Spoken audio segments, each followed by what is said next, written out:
when you switch on the thermostat, and this is the essentially the constant that is in front of this equation, right?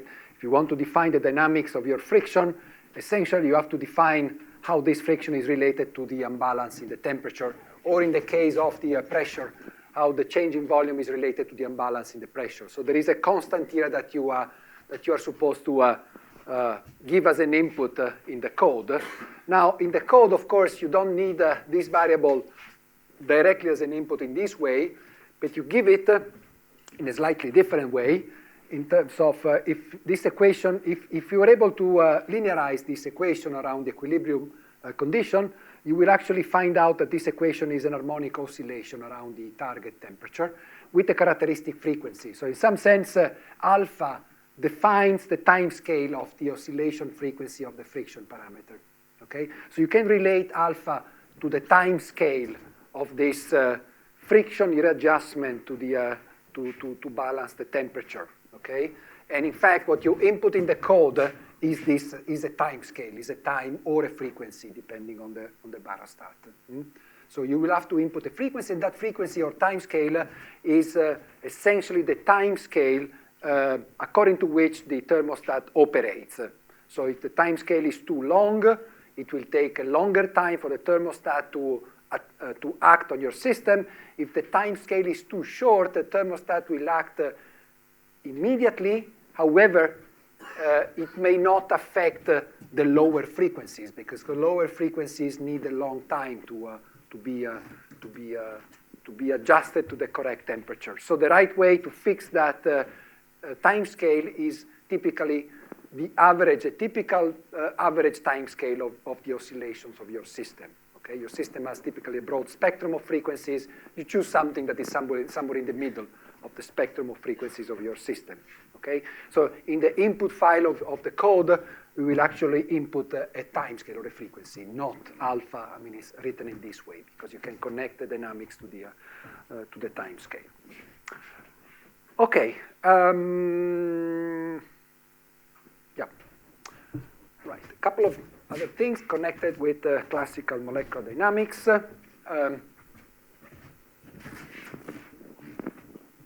I wanted to just mention briefly structural properties. How do you extract the structural properties of your system in a molecular dynamic simulation? Now, when I the first reaction to this question, how do, you run a molecular dynamic simulation, and then you have a series of snapshots, which you typically store in memory, and you visualize them, and you will be shown also a visualizer to visualize the molecular dynamics trajectory in a movie, all beautiful. If you hope to understand something from a movie, this is not going to happen. The movie will just give you, a nice flavor of what is something beautiful to show to your friends. But if you want to abstract, I'm saying seriously, real information about the structure of your system, even, the number of nearest neighbors that the particle has in a liquid, you'll never be able to extract it just by visual observation. It's extremely complicated to work with 3D files unless, you have a special capability to see in 3 dimensions. So you have to use tools to determine the structure of your system out of a molecular dynamics trajectory. So one of the typical properties that we look at to monitor the structure of a system is the so-called pair correlation function. Okay.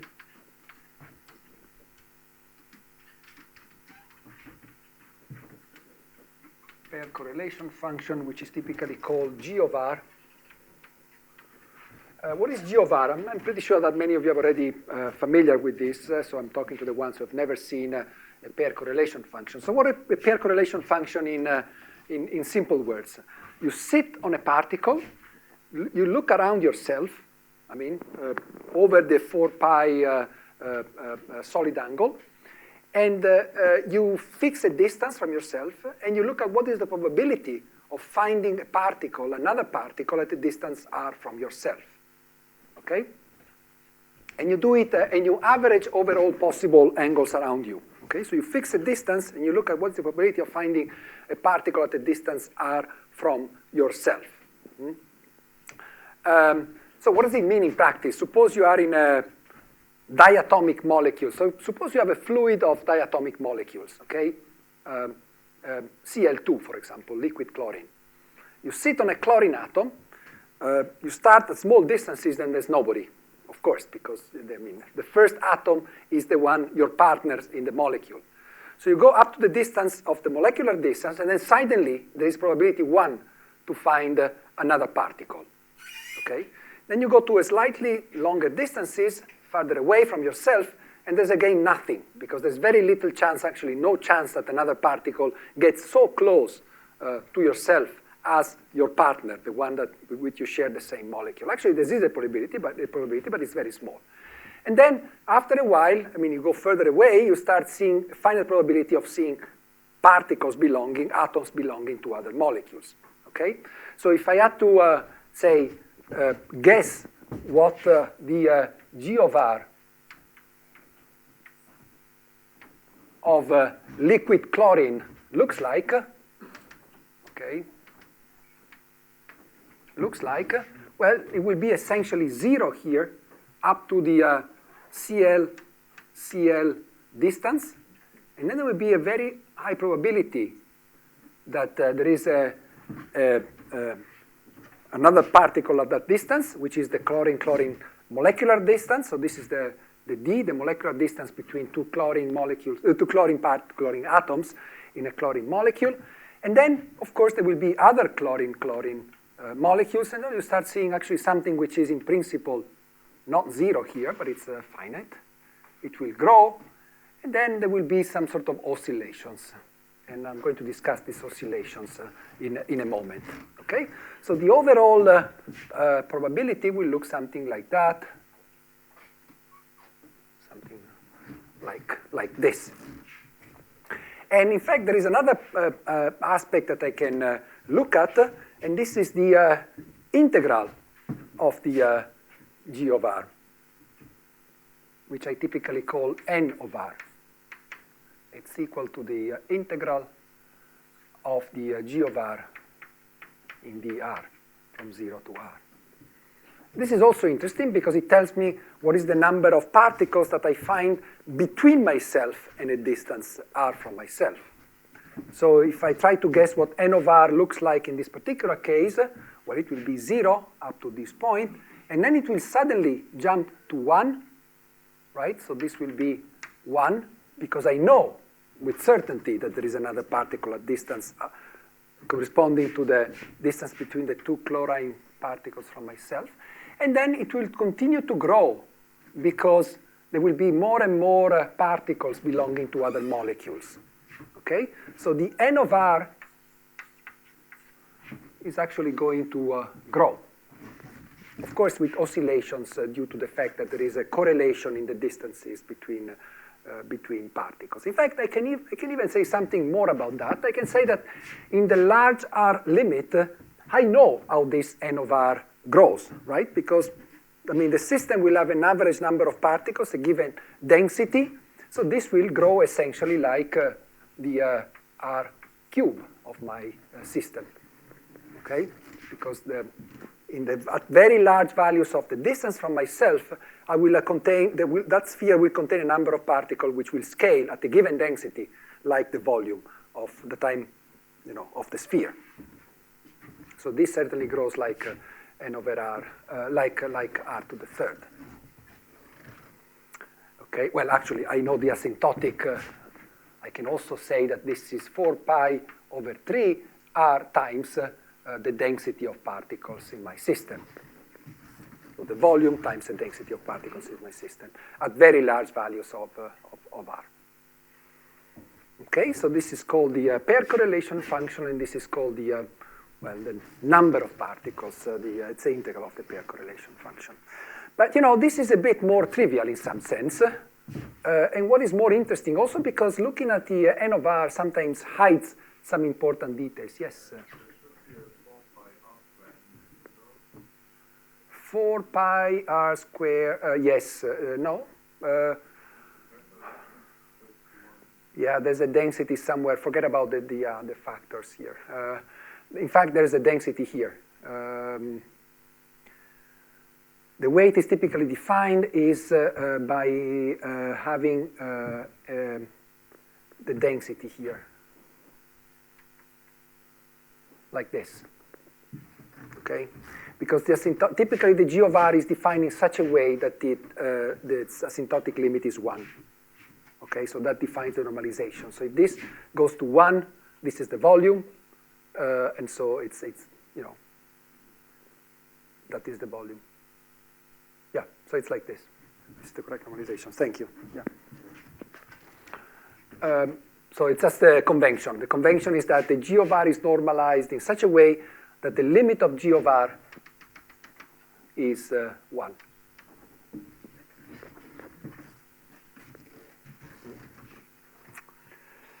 Okay. Sorry. You're right. Sorry. Ah. Apologize, because this is not a sphere. This is, you're right. Let me do things properly. So N of R is equal to rho, for sure. And then it's the integral from 0 to R, and then you have to have the 4 pi r square. Sorry, yes, correct. Thank you. However, what I wanted to notice is that it's actually, you get a lot more information if you look at the G of R rather than to look at the N of R, because the N of R is diverging very quickly. So this is actually a much better way to visualize the structural properties of your system. And in some sense, I mean, while this peak was rather obvious, because it's the molecular peak, right? It must be there. The fact that this oscillates is a bit less obvious, in a fluid at least. So why should I have those oscillations at long distances, I mean, further away from myself? If I have other molecules, why there should be any distance correlation in the distance in which away from myself if I'm in a truly disordered fluid? Now, of course, correlations are there because they are in some sense reminiscent of the underlying solid, or if you wish, of the packing of the particles. Let me actually redo a similar exercise, but for a solid. If I look at a solid, suppose I look at a solid at 0 temperature. What would I see if I'm in a solid? Suppose I'm in an FCC crystal, for example. I sit on a particle, I look around myself, and there is nothing until I reach my first shell of 12 neighbors. Right? So there's nothing, and then I will get that shell of 12 neighbors. And this is the first neighbor distance. First nearest neighbor.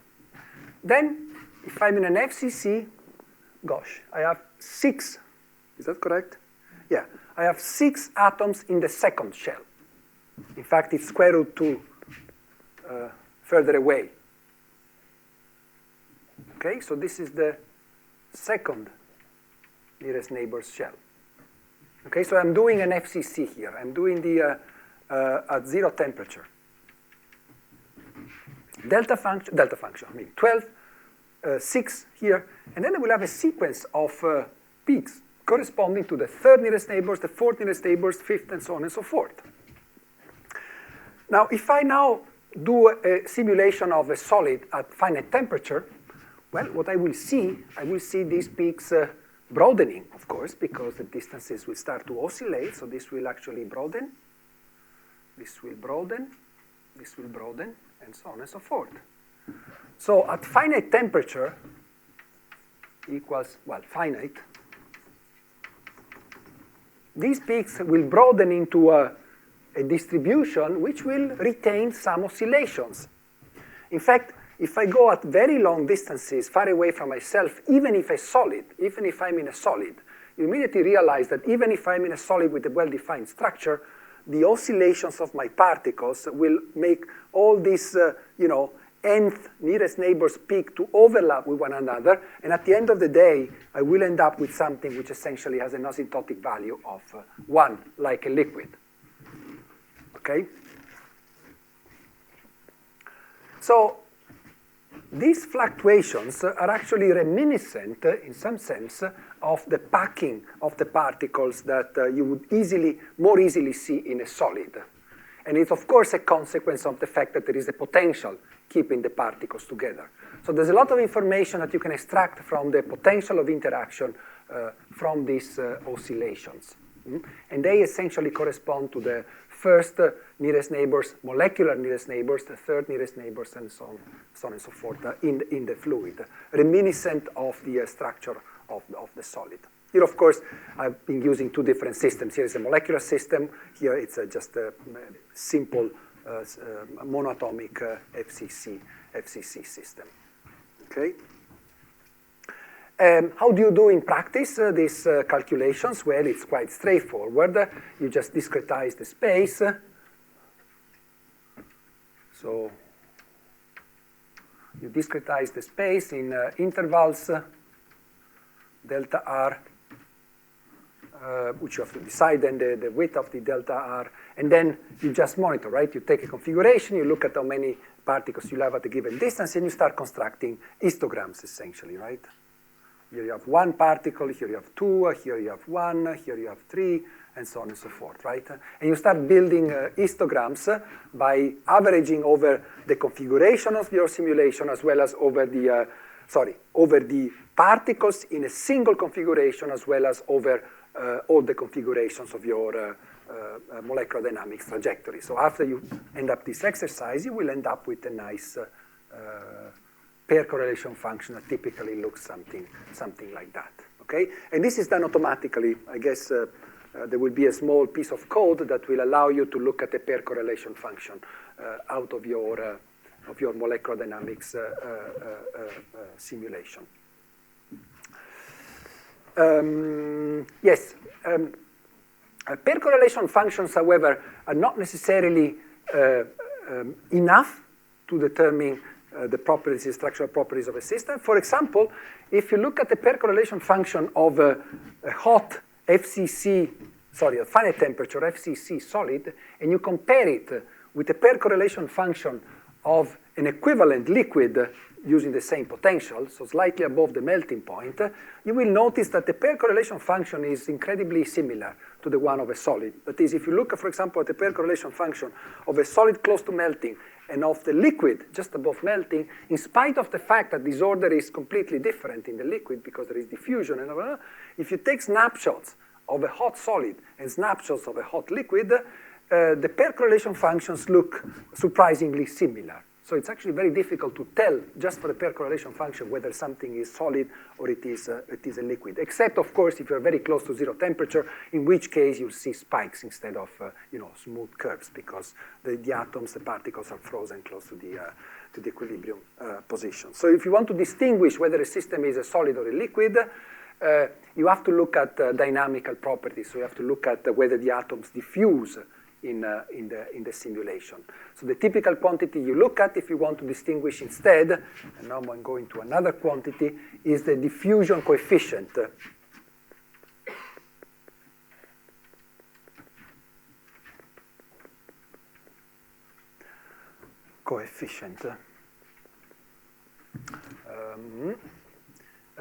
Yes. Diffusion coefficient, which is essentially, well, it's a quantity that goes like, you do the average of positions at time t minus the position at the initial time, or actually any fixed time of the simulation, okay? And this is a quantity you examine over time.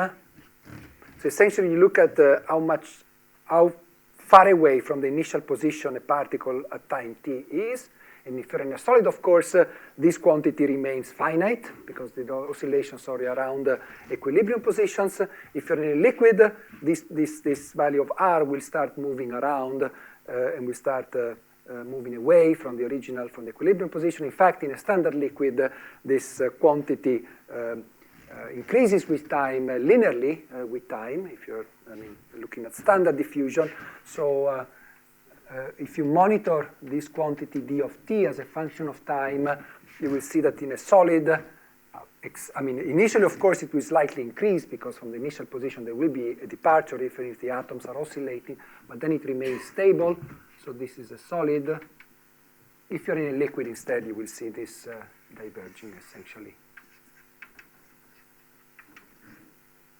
Okay, due to the fact that particles will move further away from their initial position. So this is a very effective way to determine whether you're in a liquid or in a solid. From a structural point of view, it's extremely difficult to determine. Even visually, even if you have your movie, you open your configuration, you look at the movie, no way you can distinguish whether you're dealing with a hot solid or whether you're dealing with a liquid. It's surprising. It's quite surprising. You have to look at dynamical properties. By the way, the slope of this curve is indeed the diffusion coefficient, because the diffusion coefficient can actually be defined as this divided by 6t. So the slope of this in the large T limit, you can define the diffusion coefficient here as the limit for t going to infinity of this quantity here. Okay? So if you monitor this increase here, you can, from the slope of this, you can extract the diffusion coefficient of your fluid, in principle. Of course, you have to remember to switch off all the thermostats, because otherwise it doesn't work. So this is a dynamical property. Here you're looking at the time dependence of your trajectories if you want to extract the diffusion coefficient. So I've just given, this is far from complete as a description. I just wanted to give you some flavor of the kind of properties that you can extract out of a molecular dynamics simulation. The simplest one, the one that typically you always look at, is the pair correlation function. Occasionally you look at diffusion if you're interested in a fluid. You may wish to look at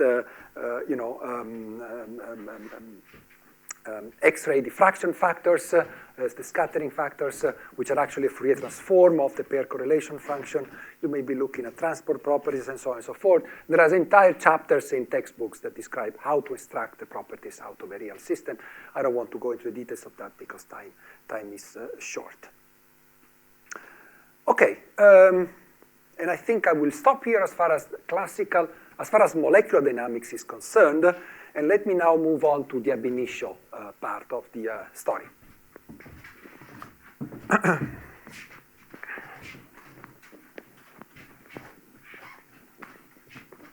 So as I said at the beginning, doing ab initio molecular dynamics essentially means doing all what I described so far, which is the same whether you do ab initio molecular dynamics or standard molecular dynamics. The only difference is the choice of the potential, the forces that we are using in the evolution of the trajectories.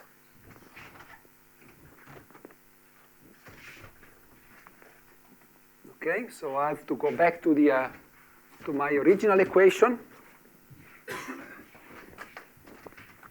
which I had at the blackboard at the beginning, equal to f of I. And so the whole difference lies in the choice of this f. As I said, it's a box. It was a black box until now. And now I want to try to discuss where do I and how I determine the force in my calculation. The force, of course, enters in the integration algorithm, because when I evolved my particles, you remember there was the f in the Verlet algorithm. So this is what actually determines the trajectory, the evolution of the trajectory. So now the rest of my lecture is going to discuss the force field. So when I say ab initio molecular dynamics, let me clarify. What do I mean? I mean the classical molecular dynamics, Newton's equation, done with a potential, a force field, which is generated by from quantum mechanics for the electrons. Okay, so it's let me be clear. It's the classical MD done. So it's classical MD done with force field generated from the quantum mechanics of the electrons. Okay, so quantum mechanics enters here. The trajectories are classical. We're talking about Newton's equations. I should probably also digress just for a second and say that is this the proper way of doing simulations, doing classical molecular dynamics, even if I include the quantum mechanics of the electrons? In other words, am I forgetting quantum effects on the atoms? Yes, of course, I am. Quantum effects on the atoms are extremely important if you are dealing with helium, for example, right? Helium is a quantum fluid, it's not a classical fluid. They are also important in some cases in hydrogen. There are instances in which hydrogen, which is actually lighter than helium, has to be described as a quantum particle, not as a classical particle. But 99% of the other cases, I mean, throughout the periodic table, classical dynamics for the atoms is more than enough to describe the dynamics of my system, the particles of my system, okay? So when I say classical molecular dynamics, I am indeed still making an approximation, which is to assume that the atoms are classical particles. I should always keep in mind that there are situations in which the atoms are not classical, and this is, again, in most cases when you deal with helium, and in some cases when you deal with hydrogen, and a few other, examples of where you have to replace here quantum and not molecular dynamics, quantum dynamics done with force field generated with quantum mechanical. We're entering a completely different subject, and we won't want to discuss this here, also because quantum espresso essentially gives you this force field, and the rest is typically done using classical. So whatever is present in quantum espresso is just classical MD in the force field generated by quantum mechanics of the electrons. Okay, so let me now clarify these concepts in a bit more detail. So what do I mean when I say quantum mechanics of the electrons? Where were the electrons before? I mean, we've been discussing this without dealing with the electrons. Let me do some, steps back, also in the history of molecular dynamics. So we are in the 50s and 60s, and there were no computers. People didn't even know how to solve the quantum mechanics of the electrons. So when people wanted to study, with molecular dynamics simple systems, what they did is to say, well, if I have some particles in my box, and I have to define how these particles interact with one another, well, I know, if I'm in a solid, for example, at low temperature, I know that I can parameterize the interaction using springs, right? That is a very good approximation. Of course, I can calculate the phonons using ab initio theorem and so on and so forth. But the first approximation, I can say, I can calculate, I can approximate the interaction between particles with springs if I'm in a solid. If I'm in a little bit more complicated situation, like in a liquid, I can still say, well, this particle I is interacting with particle J, and there will be some form of interaction between two atoms in the periodic table.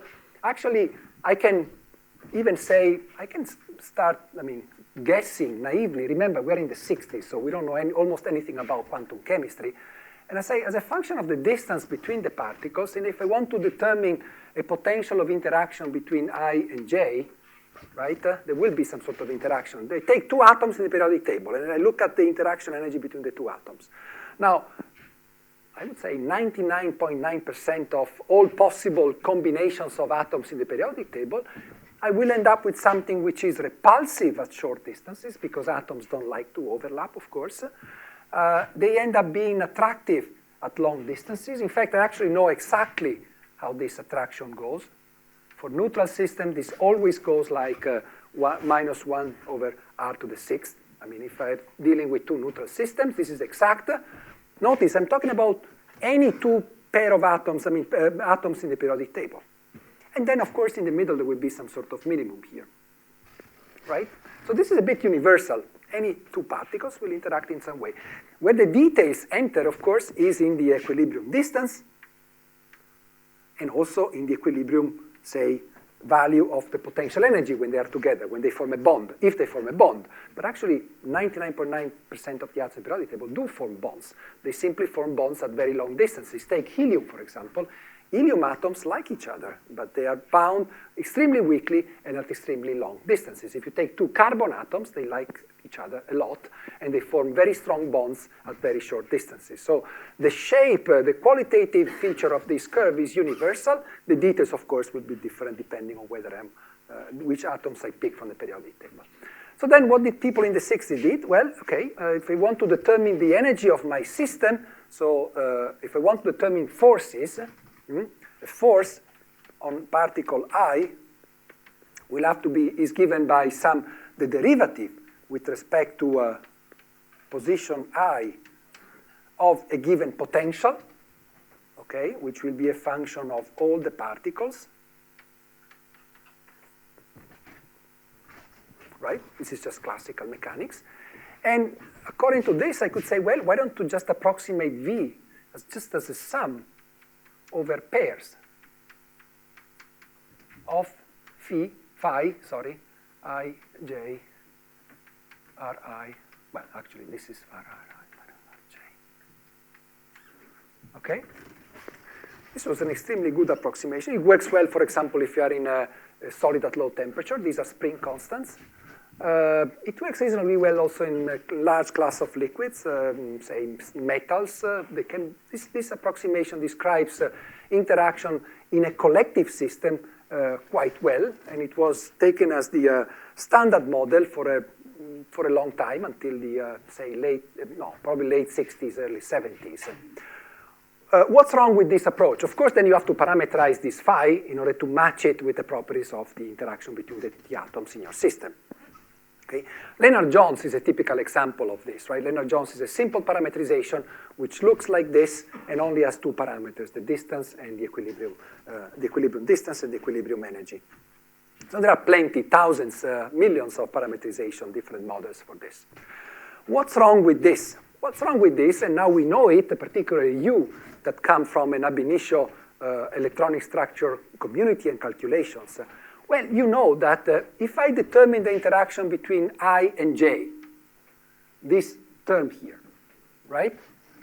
I've assumed that this interaction depends only on I and J. But as a matter of fact, if I have an atom K here, the way I and J interact depends on where K is. If K is far apart, then it will be the bare I-J interaction. But if K happens to go in the middle, for example, extreme case, the interaction between I and J is going to be totally different, right? Because it's affecting the density of electrons. We know actually why. We come from the electronic structure community, so we know that the presence of K is going to affect the distribution of charge, of electronic charge in the middle between between atom I and J, right? So we know that the interaction between I and J is going to be heavily affected by the presence of It's going to be, to some extent, affected by the position of K. So what's wrong with this approximation is that I need to also include corrections due to the fact that atom K can modify the interaction between I and J. So what people in the 70s started to do is to say, okay, this is a pair interaction. Let me here add 1/6 sum over I, J, and K of corrections which depend on the positions of the three atoms, right? In other words, the fact that position K exists affects the interaction between R and J with respect to the simple bare two-body contribution. That seemed to be the end of the story, except for the fact that suppose I fix I, J, and K, and take now atom L. The interaction between I and J, if I fix K, is going to be affected by atom L for any given value of K. All right? I go here, plus blah, blah, blah, phi 4 Ri, Rj, Rl, right? You immediately see that this is a never-ending story. In fact, it's still a very powerful approach to study, to model interactions between atoms, and you can, of course, parameterize all these contributions, but it's a never-ending story. In fact, with time, scientists have developed compact ways to include many body contributions into a two-body expression. Nowadays, people for example, have introduced potentials that are still of the pair potential kind, but they also depend on another parameter, which people call rho, for example, which in some sense looks at the position of all the other atoms in the system. So it measures where all the other K, L, and other atoms are with a single number, a single parameter. So this class of potential is called embedded atom potentials. You might have heard of them. It's just a generic and simple way to describe how you can embed the complexity of the problem into a simplified discussion in which, of course, you have to still parameterize this functional form in order to include the dependence of this two-body potential onto what people call a density. It's not really a density. It's a quantity that measures the position of the other particles in the system, essentially. And I'm just, describing here a subset of what is a huge literature, which is essentially trying to come up with models, parameterized models, analytical models, or maybe not just analytical models, but models that essentially give you a potential or a force for every value of the configuration, for every configuration of your system in an effective way. But we've immediately, you come again from the electronic structure community. You've seen yesterday and the day before yesterday that you can actually do better than that. In fact, you can do better than that as soon as you realize that this is nothing but the total energy that comes out of an ab initio calculation, of a quantum espresso calculation, right? Because what is the total energy? It's the total energy of your system for any given configuration of the atoms in your box, right? So this is nothing else than now I'm using total energy. It's not the same as the total energy I had here, okay? That was another total energy.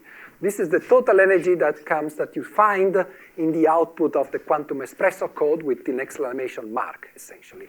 You gave a configuration as an input, here it is, and as an output, you get the total energy, right? So this is essentially something that depends on the position of the particles, right? And it is the best possible approximation considering the presence of the electrons, considering their quantum mechanics, assuming, and I'm sure you've seen this in the past days, that the electrons are in the ground state. And the reason you can do that is the Born-Oppenheimer approximation. I don't want to go back. I think this was the topic of the first morning. So using all those assumptions, one can finally say, okay, if I have a given configuration of atoms in a box, in a space somewhere, I can calculate with ab initio tools, with density functional theory, within approximation that I know how to control, and it's on this other side of the problem. I can come out with a total energy, okay, which is nothing else than the potential energy that I should be using in a molecular dynamics calculation, okay, because it is the potential energy of interaction of my n particles placed in the configuration that I use to calculate the total energy of my system, okay? And I have to remember that in doing that, I've made a number of approximations. Actually, I made one important approximation, which is the Born-Oppenheimer approximation. Is everybody familiar with that? I guess you have seen the Born-Oppenheimer approximation, right, on day one. So I just want you, however, to be sure where we all agree on what we're saying here. Here we're assuming that when we move the particles, essentially, we are allowing the electrons to adiabatically follow the ground state as the particles move in our system. And if we do so, this total energy is the same quantity that essentially determines the dynamics of the atoms through the gradient, which gives me the forces, which then gives me the quantity that I should use in order to evolve my particles with molecular dynamics. Okay, let me re-summarize it in a more graphical way, just to make sure we are all in tune with this. So I'm going to repeat the concept, but in a more graphical way, here at the corner. So let me actually start from the fact that we have in our system of particles, we have nuclei and we have electrons, right? So far, I've been using the word nuclei and atoms in a sort of indistinguishable way. Now I have to be careful, because what I mean by atoms is actually nuclei. So I have nuclei sitting in my box. So this is my simulation box. I have some nuclei placed here, here. They can be the same nuclei or different nuclei. I mean, if I do silicon, these are all silicon nuclei. In fact, in the language of electronic structure theory, they're not just bare nuclei. They are nuclei with the core electrons in there. Okay, so they're sort of hybrid objects. They are whatever remains when I remove the valence electrons from the atom. Okay, so for example, in the case of silicon, this will have a charge of 4 plus.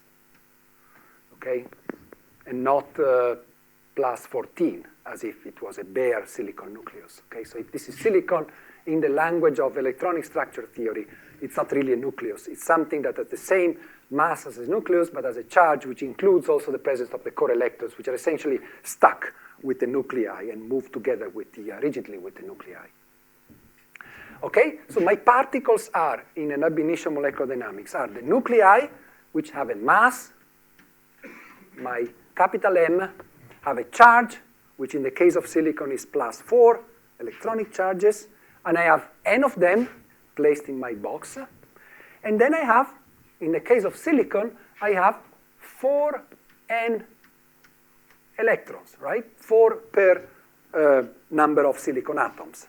And I have to place them somewhere. So where do I place them? Well, I place them here, and I have to find, by solving the quantum mechanical ground state of the electronic problem, in the presence of these Coulomb charges, plus pseudopotentials, because I have to orthogonalize to the core states. Okay? So what the ab initio part of the problem will give me, and this is what you've been solving in the first 2 days, is if I freeze, if I fix the position of the nuclei, the quantum espresso, the ab initio calculation, has essentially given me the charge distribution. So there will be accumulation of electrons here, accumulation of electrons here, here. I mean, it's a three-dimensional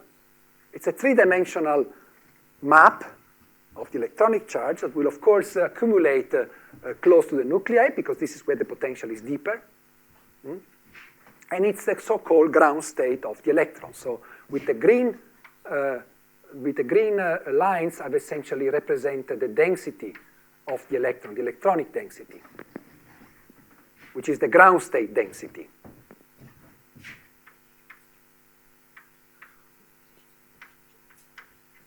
Let me remark that I've now switched, you see, from capital R to small r. Small r, I mean electrons, okay? So this is the density of the electrons. The nuclei are placed at positions Ri, capital R. And the important thing to keep in mind, going back to what I said before, is that if I now move the nuclei, so I move, say, one of these Ri somewhere else, I have to recalculate the ground state of the electrons. So we'll obtain a new set of wave functions, a new set of densities, and of course, I will obtain as a consequence another total energy. All right? So in some sense, the electronic density depends parametrically on the position of the nuclei, right? Because if I change the nuclear positions, I will have a different electronic density, and I will have a different total energy in my system. Okay, fine. I hope now it's clear what we're doing. Let me now go back to the molecular dynamics part. Now my black box, the black box that gives the force, sorry, let me now be more explicit. So this is now the derivative with respect to the position of the total energy.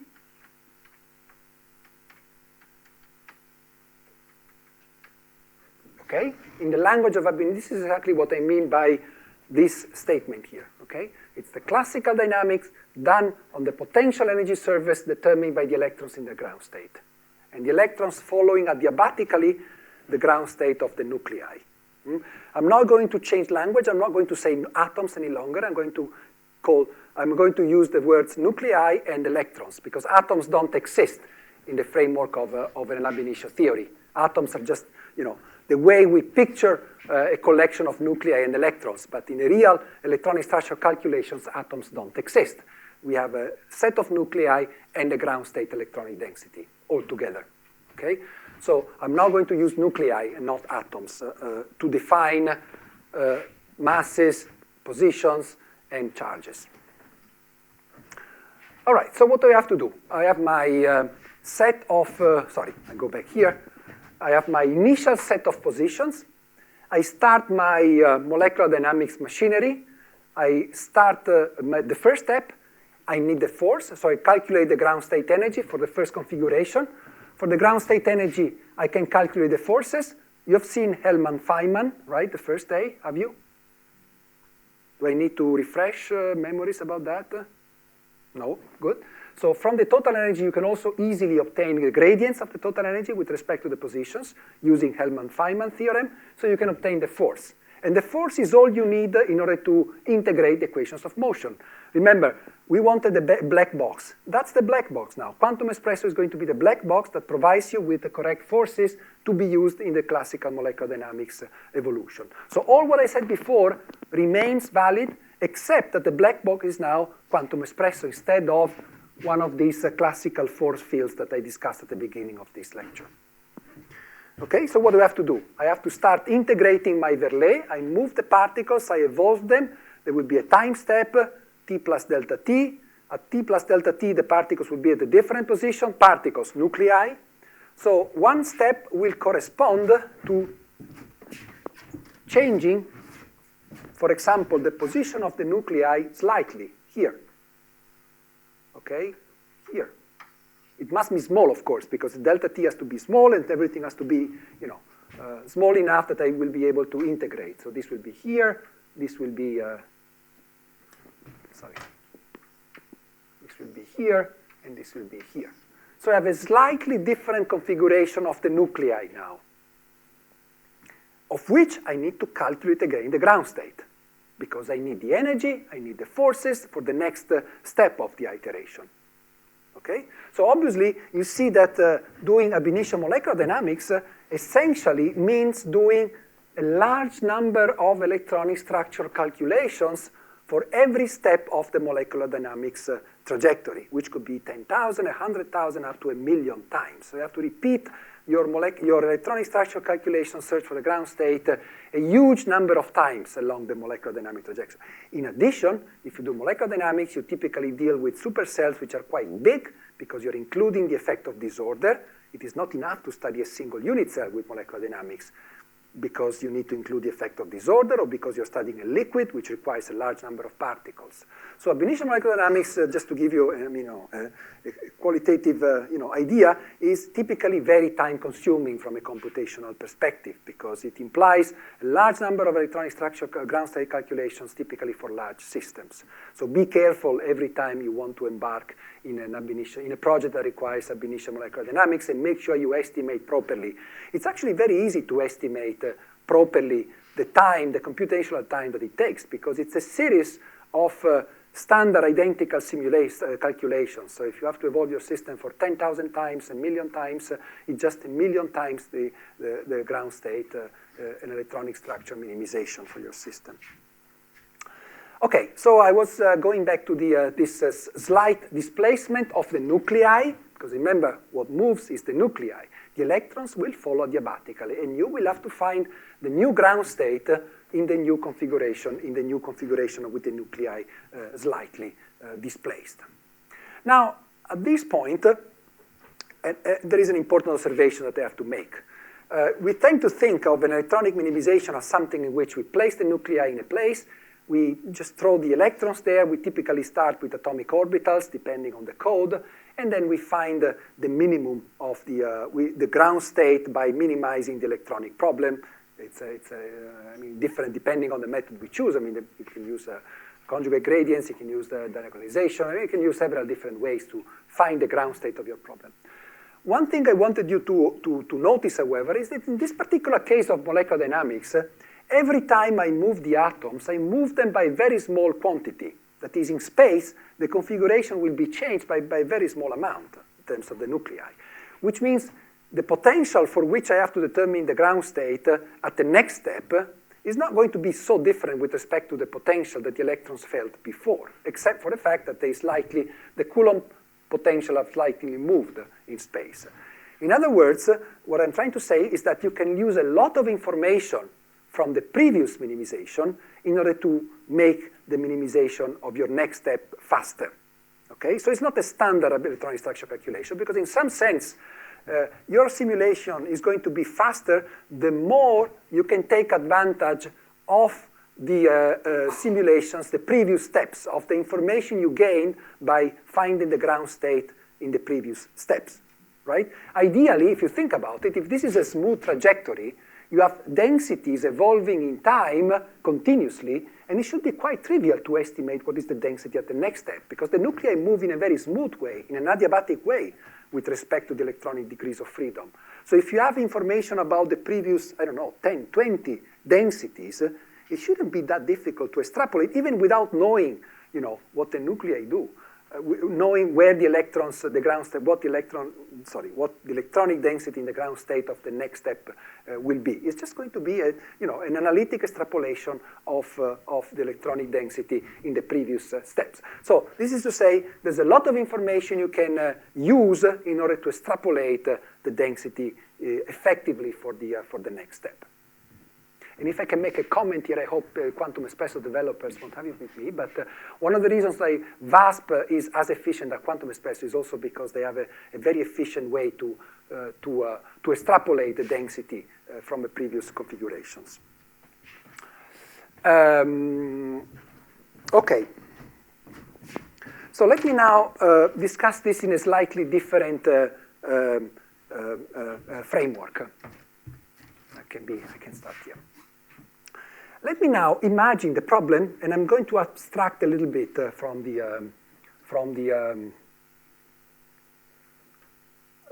this discussion. I'm trying to visualize in a slightly different way.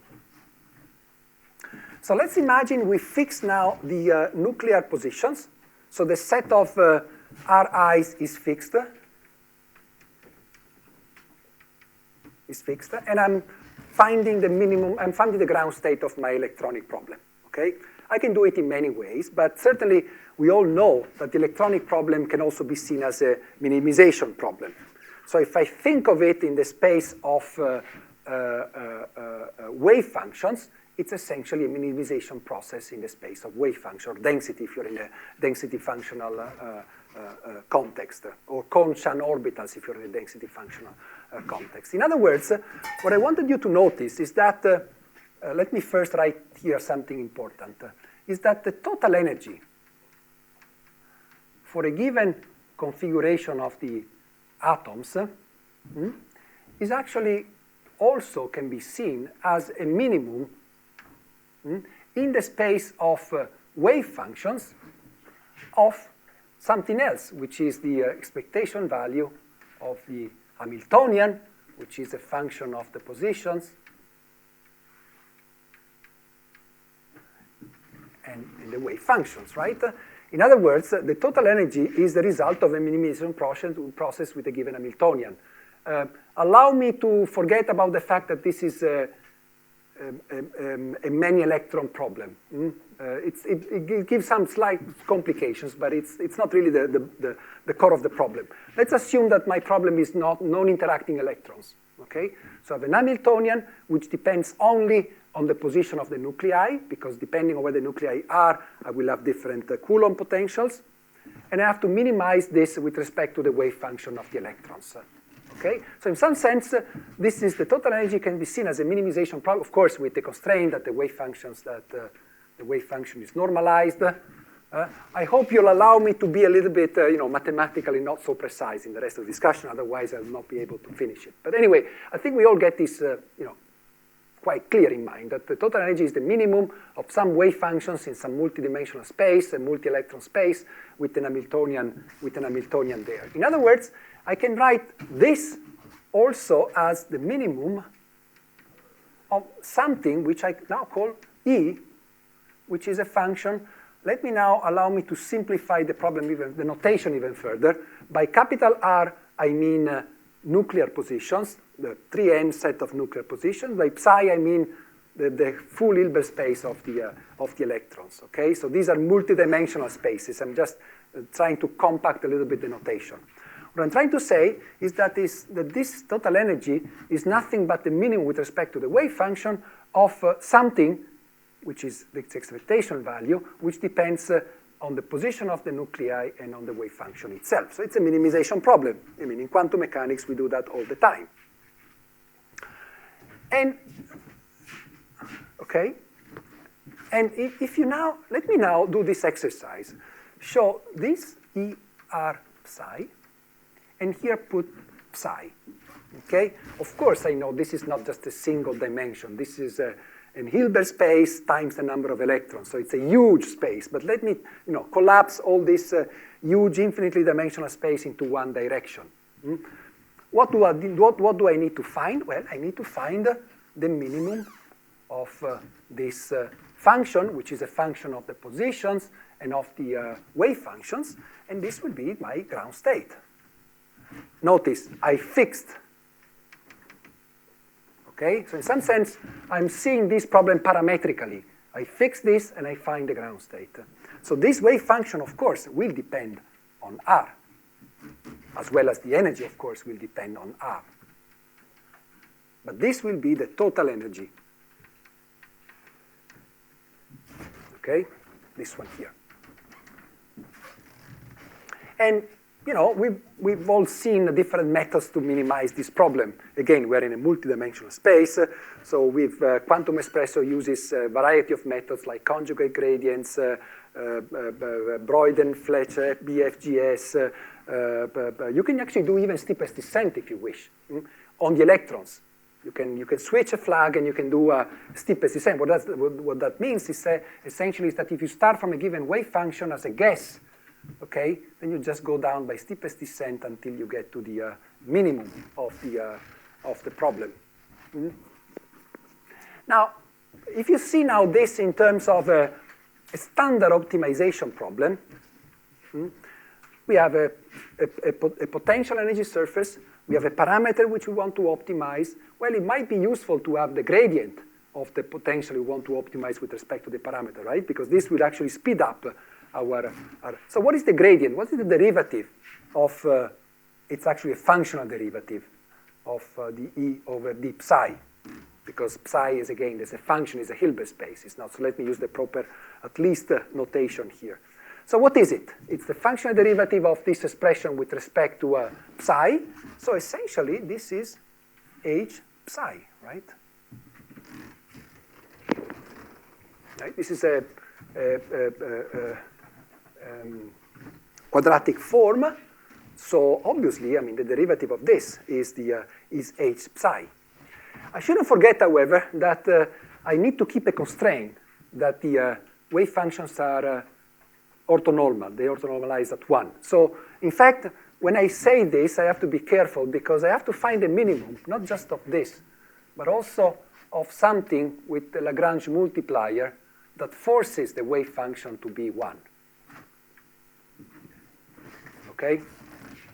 This is essentially a Lagrange multiplier that forces the wave function to be 1. And lambda has to take the appropriate value in such a way that the wave function is properly normalized, right? There's always a constraint that I have to keep in mind. So when I do this derivative, I have to be careful that there is also the derivative of the Lagrange multiplier there. So this is actually minus lambda. Sorry, not theta, sorry, it's psi. Psi. I hope you will apologize for the very lousy mathematical notation. I'm just giving you a flavor of what it looks. Okay, so this is the gradient of this object with respect to this wave function. It's h psi minus lambda psi, where this is something that allows you to keep the orthonormalization. And of course, if your goal is to find the minimum, the ground state, you want this to be 0, right? But if this to be 0, then you have h psi equals to lambda psi. That's exactly, quantum mechanics. In fact, what I've shown you is nothing but the equivalence between the variational principle and the diagonalization principle in quantum mechanics. There was nothing more than that.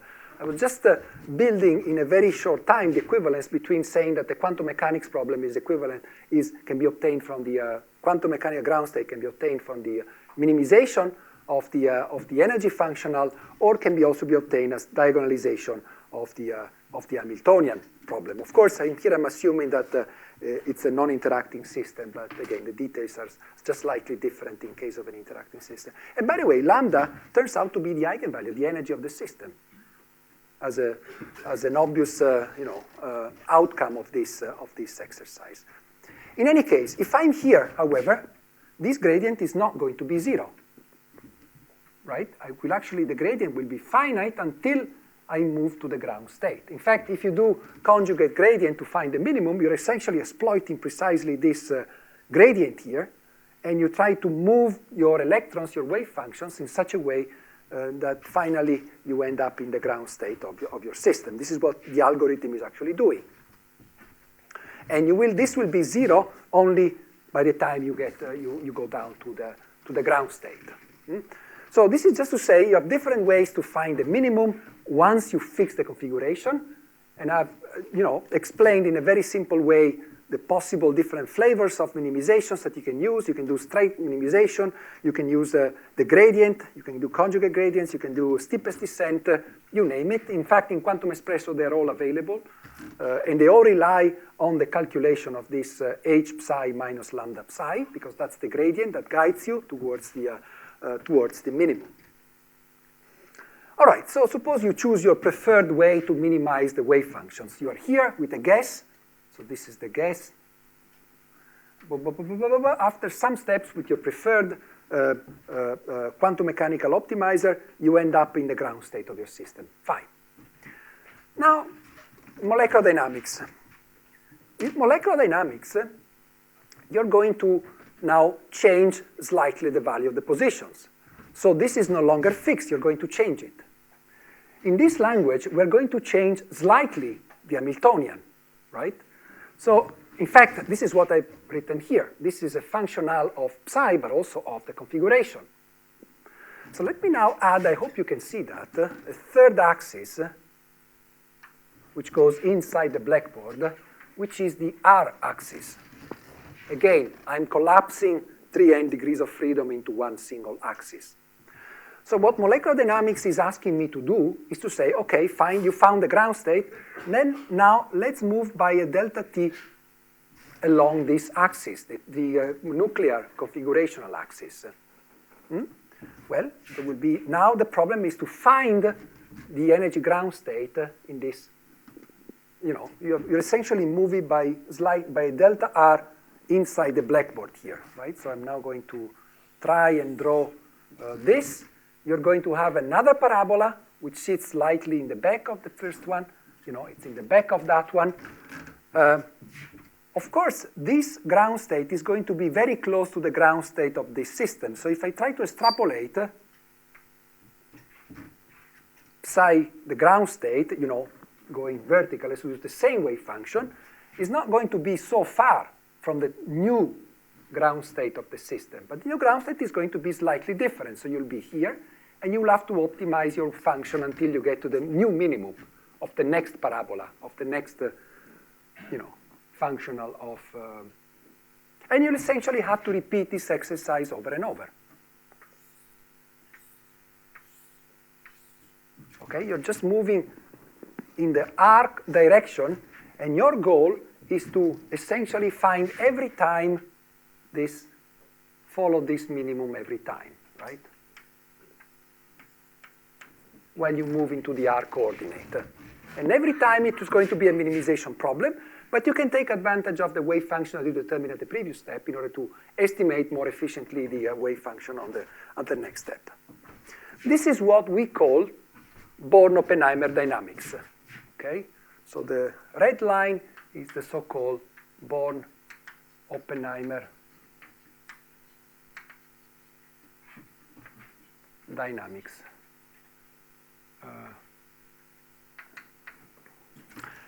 now introduce, in the remaining 10 minutes, a trick.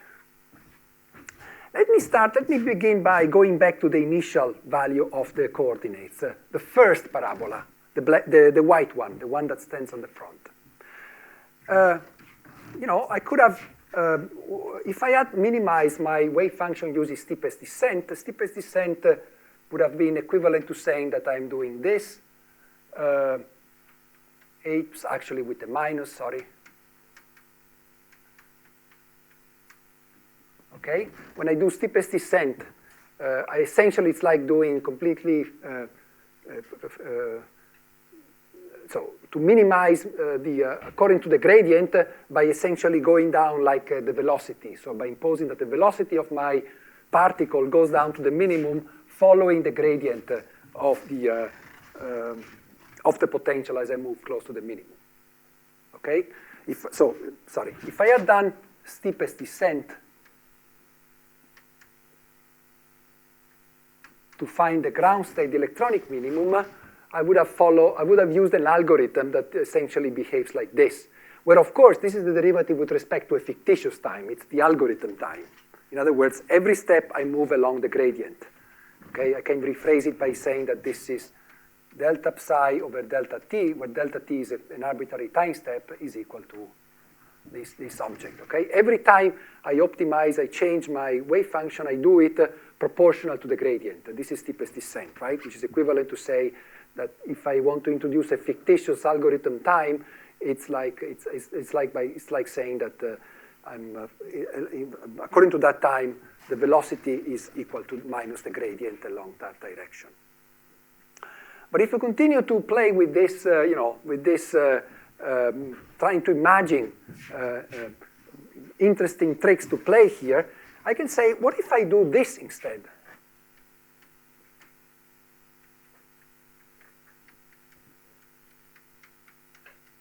Well, this is not steepest descent, and it's actually a second order derivative with respect to this fictitious time of the algorithm.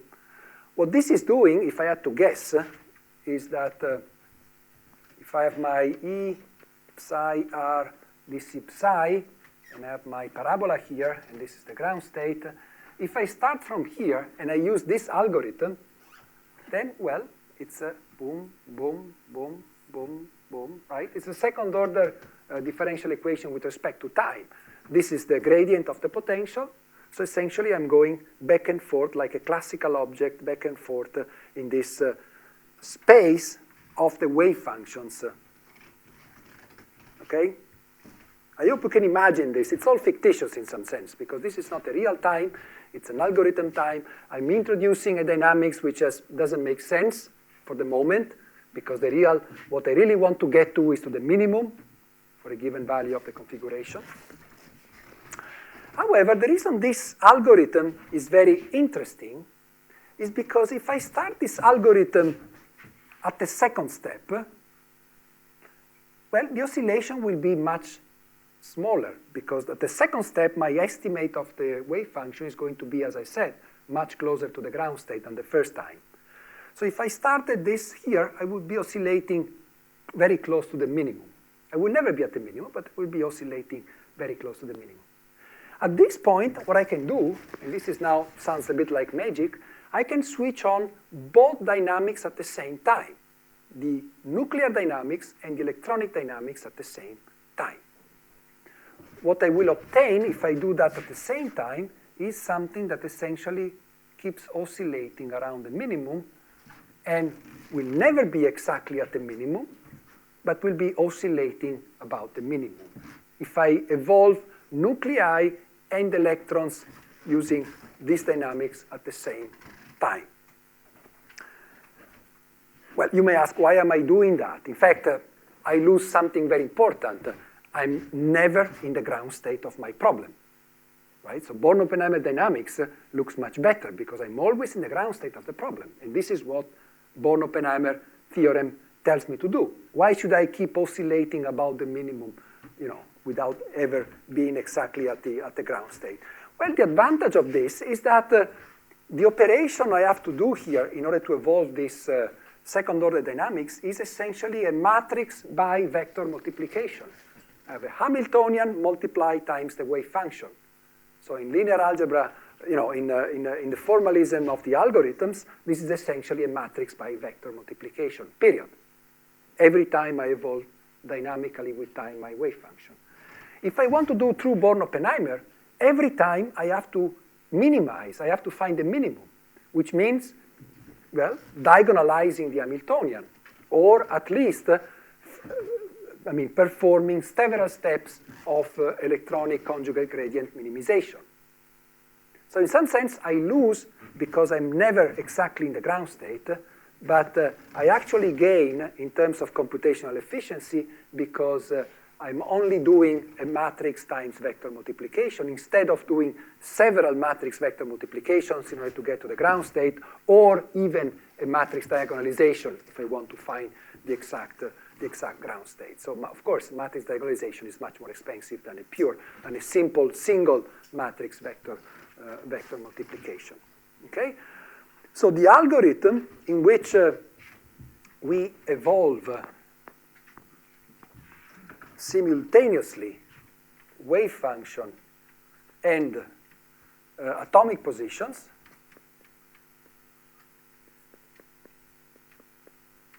of the energy, okay, with the same time scale. Notice that I still have to introduce here a factor which will determine the time scale of these oscillations compared to the time scales of the real oscillations of the system. That is, how fast is this oscillation with respect to the typical time scale of the system is going to be determined by whatever constant I put in front of this second-order differential equation. So I still have to determine that. So this method is the so-called Car-Parrinello method.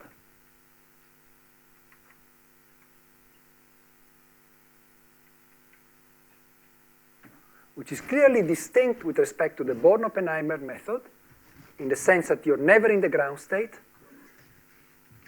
On the other hand, you never have to diagonalize or find the ground state. You always evolve dynamically your electrons. So you gain in efficiency. There are, of course, a number of things you have to make sure happen in a Car-Parrinello simulation. The first and most important thing is that this oscillation here is faster than the typical dynamics of your nuclei. In some sense, it's a bit like, suppose you have a small ball inside a cup, okay? So the ball will oscillate, if the cup is, has a parabolic form, will oscillate with a given frequency, right? And then you want to essentially bring your electrons, your full system, just move the entire cup. And you want to make sure that the electrons are always in their ground state, which in the language of the cup, you want to make sure that the little ball is always close to the minimum, close to the center of the cup. Now, you can do that as long as the dynamics in which you move the cup is slow with respect to the dynamics of the ball inside the cup. Okay? If the dynamics is fast enough of the ball will always follow diabatically the cup when it moves. Okay? So essentially, this is the same principle. The little ball is now the electrons. The cup is the nuclei. So in the cup is the nuclei with their Coulomb potential that drag the electrons around. So the electrons are dragged by the nuclei. And as long as this dynamics of the nuclei is low enough that the electrons are always able to follow the instantaneous ground state, whether they are in the exact ground state or they're just oscillating about the ground state, it doesn't really matter, in fact. So the dynamics that you obtain with this method is, in fact, essentially equivalent to the dynamics you obtain, as far as the nuclei are concerned, from the dynamics you obtain from the Born-Oppenheimer trajectories. Of course, you also have to make sure that these oscillations here are kept as small as possible. Because if they're too large, then essentially you will not be close to the ground state, and the quantities you calculate, like forces here, will not be the correct ones. Because, of course, the forces that you calculate in Car-Parrinello will not be exactly the Born-Oppenheimer forces. Will be slightly different because you will never be exactly in the ground state. So this will also be slightly different. Let me just conclude by saying that the crucial parameter that you will actually be able to play with in your homeworks today, in the tutorials today, actually takes a slightly different forms. It takes the form of a mass, of a parameter mu, okay, not called alpha, but it's called mu. Actually, sorry. Mu actually goes on the other side. So you don't write it like this, but you write it like this, with a mu here. Because this now resembles completely a Newton's equation, a fictitious Newton's equation. Mass times second order derivative equals to the gradient of the potential, okay? So you're essentially doing a very fictitious, artificial, classical dynamics in the space, in the Hilbert space of the wave functions. I hope you'll be convinced, and it will be clear to everyone that this is not a real dynamics, has nothing to do with the physics of the system, with the real physics of the system. It is just a pure algorithm that allows the electrons to follow diabatically the ground state. So the dynamics originating from this second order equation has nothing to do with the real dynamics of the system, except for the fact that it follows diabatically the ground state. So the choice of this mu is arbitrary and has to be made in such a way that the algorithm works efficiently in terms of following adiabatically the ground state without departing too much from the Born-Oppenheimer true dynamics. Of course, having said this, every time you fear that you're out of equilibrium, you just, for a few steps, you just use a standard Born-Oppenheimer dynamics, and of course the code will bring the electrons down to the ground state, okay, for you. So you can always run in safe mode by starting Born-Oppenheimer dynamics when you feel that Car-Parrinello is giving you something weird. Okay, having said this, I think the best way to understand Car-Parrinello in more detail is really play with the code. There are only a few parameters that you have to play with, the most important one being exactly this mu. So my advice is to really, this afternoon, try and play with the code and try to play with different values of mu, delta t, and so on and so forth, and try to make sure that Car-Parrinello trajectories reproduce the Born-Oppenheimer trajectories. Okay, with this I'm done. There are a number of references that unfortunately I didn't bring with me. Perhaps what I can do, I can circulate a number of papers, references, books that discuss all what I discussed today. So perhaps I will circulate them later and make them available to the website. And thank you very much.